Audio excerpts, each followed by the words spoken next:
मेरा नाम दीपिका कुमारी है। 14 साल की उम्र में मैंने पहली बार तीर धनुष उठाया था।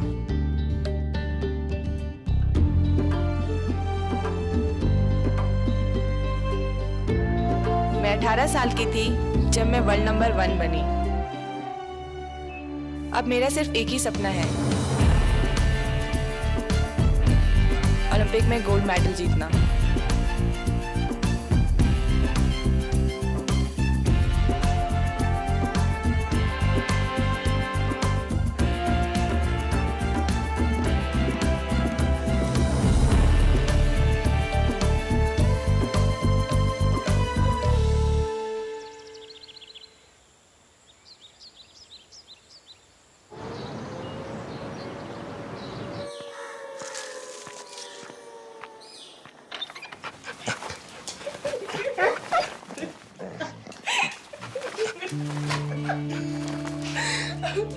मेरे पापा बताते हैं कि मैं एक टेम्पो में पैदा हुई थी। वो लोग टाइम से हॉस्पिटल ही नहीं पहुंच पाए।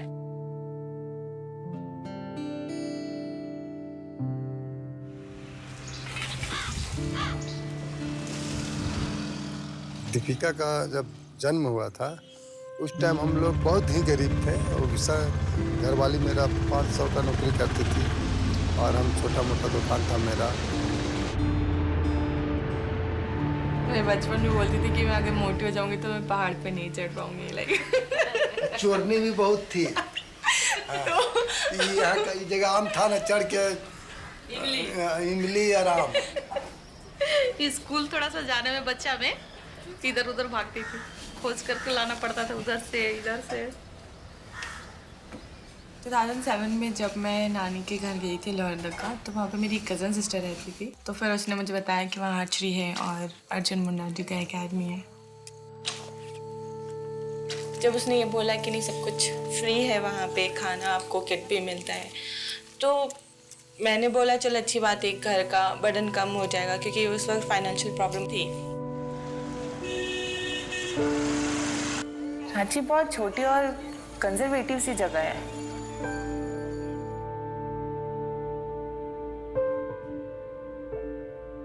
तो जब मैंने पापा को बताया कि मुझे आर्चरी सीखने जाना है, तब उन्होंने मना कर दिया।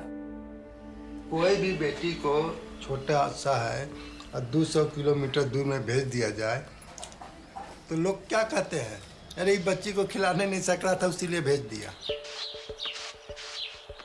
पर मम्मी एग्री हो गई थी, उन्होंने बोला तुम जाओ। मेरा एक ही मतलब सोच था कि जिस तरह से मैं काम कर रही हूँ उसी तरह से मेरे बच्चे भी काम करें और अपने पैर पर डिपेंडेंट हो जाए।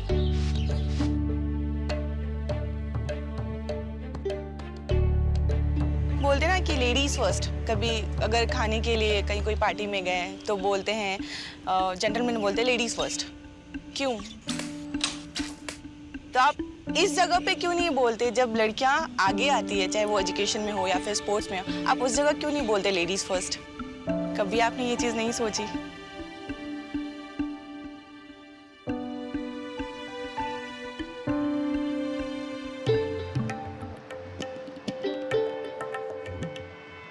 काफी समझाने के बाद पापा मान गए और फिर हम खरसवा एडमिशन के लिए चले गए।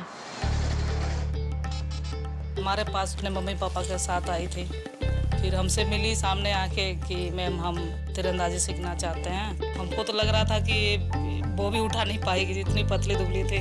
उन्होंने तो मुझे रिजेक्ट कर दिया था। फिर मैंने उनसे कहा कि आप मुझे 3 महीने का टाइम दीजिए, अगर मैं उसमें भी कुछ नहीं कर पाई तो आप मुझे निकाल दीजिएगा। तो उसका चेहरा में, उसके आंखों में एक जुनून दिख रहा था, तो मैंने हाँ कही और मैंने यहाँ भेजी। उसके बाद रही यहाँ पर।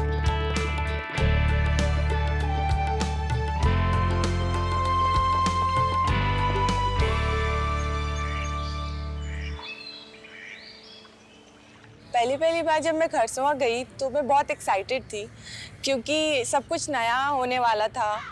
लेकिन कुछ समय बाद जब मेरे सामने बहुत प्रॉब्लम आने लगी तो मैं बहुत डिसअपॉइंटेड हो गई थी। बिकॉज़ वहाँ पे बाथरूम नहीं थे, नहाने के लिए नदी पे जाना पड़ता था और रात में जंगली हाथी आते थे तो मना कर दिया गया था कि रात में मत जाना वॉशरूम के लिए। धीरे धीरे जैसे आर्ट्री में इंटरेस्ट आने लगा वो अपने आप फिर वो सब चीज़ें इग्नोर होने लगी, फिर आर्ट्री में ज़्यादा फोकस चला गया। मुझे बहुत जल्दी मिल गया था और मैं जल्दी शूट भी करने लगी थी तो वो और धीरे धीरे इंटरेस्ट लगने लगा और फिर प्यार हो गया।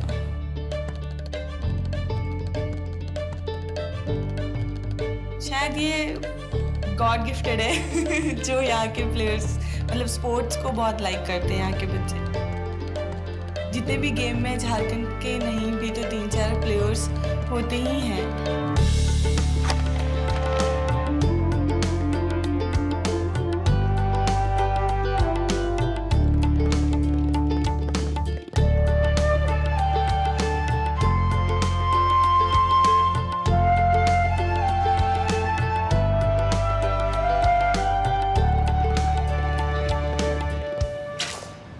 छोटे छोटे कंपटीशन में जैसे गांव में कंपटीशन होते थे लाइक प्राइज मनी टाइप कि हाँ आप गोल्ड जीतोगे तो आपको 500 मिलेगा, सिल्वर जीतोगे तो 400 मिलेगा, ऐसे टाइप्स।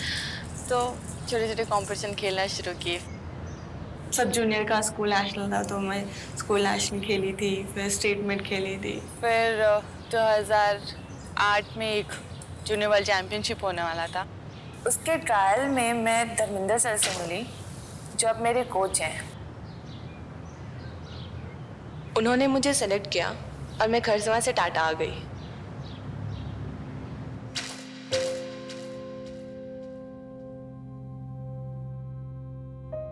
मुझे वो जगह इतनी अच्छी लगी थी जीआरडी टाटा स्पोर्ट्स कॉम्प्लेक्स। मैंने वहाँ पे इंटर करते ही मैंने एक विश मांगी थी भगवान से। मैंने विश मांगी थी कि भगवान मुझे प्लीज़ ज़िंदगी भर यही रहना है। बोलते हैं कि पूरे दिन में एक विश मांगो तो पूरी हो जाती है। एक्चुअली वो सच में पूरी हो गई। सब स्पोर्ट्स पर्सन है, सब इधर उधर खेल रहे हैं, कोई बास्केटबॉल में है, फिर स्विमिंग है, यहाँ पे क्रिकेट, सब मतलब सब स्पोर्ट्स था। तो मतलब बहुत मज़ा आ रहा था देखने में। शुरू में 3 महीना ट्रेनिंग की और हम लोग को भी आशा था कि आएगी ये टीम में इंटर कर जाएगी। तो हम शुरू में बेसिक ट्रेनिंग में रखे थे। ये सब करते करते 3 मंथ हो गया और उसके बाद धीरे धीरे हम लोग डिस्टेंस ले गए। उसके बाद स्कोरिंग चालू की तो सडनली 1300 क्रॉस करना चालू की।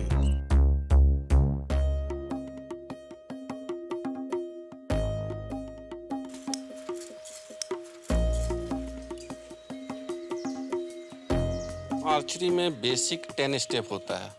फर्स्ट होता है स्टैंडिंग, सेकेंड होता है grip and hook and preparation. इसको बोलते हैं हुक, इसको बोलते हैं ग्रिप। नेक्स्ट होता है बोरेस एंड फर्स्ट एम। उसके बाद होता है ड्रॉ एंड ड्रॉ के बाद होता है anchoring, final M and tight and release.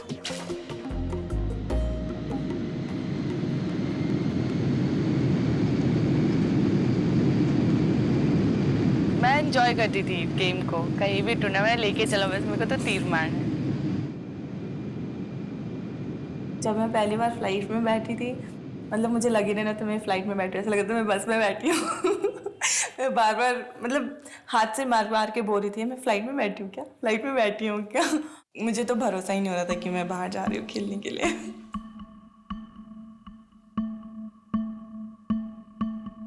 एक टाइम था जब पापा मम्मी भूखे रह के हमें रोटी खिलाते थे, हमारा पेट भरते थे।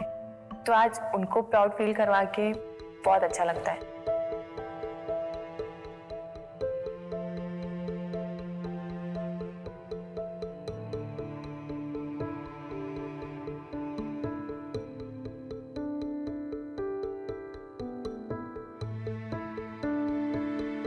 साल सब जूनियर नेशनल चैंपियन बनी, जूनियर में भी चैंपियन बनी।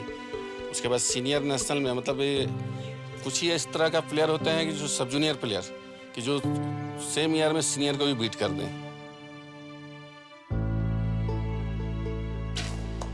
और नेक्स्ट ईयर जब 2009 में साथ में पूर्णिमा गई थी कोच, वो वहाँ कैडेट वर्ल्ड चैंपियन बनी। तो वहाँ से उसका मेजर अचीवमेंट स्टार्ट हुआ। कभी भी कहीं भी जाऊँ मुझे अच्छा लगता है कि मैं कहीं खाली हाथ वापस ना आऊँ। मुझे लगता है अगर मैं खाली हाथ वापस आ रही हूँ तो सब कुछ वर्थ गया है। मतलब मैं उतना इफेक्ट नहीं डाल रही हूँ जिसकी वजह से मुझे मेडल नहीं मिल रहा या फिर कोई चीज़ मैं अचीव नहीं कर पा रही हूँ। मेरे फ्रेंड्स बहुत कम हैं। कुछ फ्रेंड्स हैं जिनसे मिले हुए 8 महीने 9 महीने हो गए, लेकिन जब वो मेडल हाथ में होता है ना तो लगता है यार जो मैंने सेक्रीफाइस किया वो तो कुछ भी नहीं है, इसके लिए तो मैं कुछ भी कर सकती हूँ। वो खुशी मैं बयान नहीं कर सकती। टर्की गई, टर्की में भी इंडिविजुअल ओलंपिक राउंड में क्वार्टर फाइनल में हार गई। उसके बाद रोने लगी, तो बोले तुम बहुत अच्छा चलाई। उसमें रोने कोई बात नहीं, ठीक है, दुख लगना भी चाहिए। और अभी से तुमको पता चले कि तुमसे स्ट्रांग कौन कौन है और किस लेवल में शूट कर रहे हैं, ट्राई करो नेक्स्ट टाइम। और इस ओलंपिक में क्या क्या उनका त्रुटियां रही उनको अच्छी तरह पता है कि विंड का प्रॉब्लम रहा या कॉन्फिडेंस का प्रॉब्लम रहा या कैमरा का या भीड़ का। सडनली मेरा पेन शुरू हो गया शोल्डर में और मैं बोर्ड ड्रॉ नहीं कर पा रही थी। मैंने काफ़ी दिन रेस्ट लिया, जहाँ पे मुझे ट्रेनिंग करना चाहिए था उस वक्त मैंने रेस्ट लिया था और इनफैक्ट काफ़ी हद तक ठीक हुआ ओलंपिक तक, बट मैं उसको ज़्यादा खींच नहीं पाई।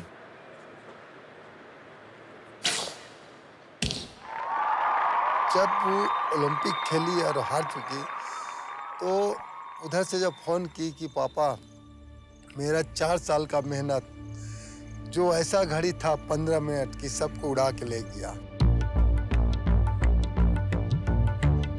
हम बोले कि बेटा गड़बड़ा मत, जो गिरता है वही उठता है, जो हारता है वही जीतता है।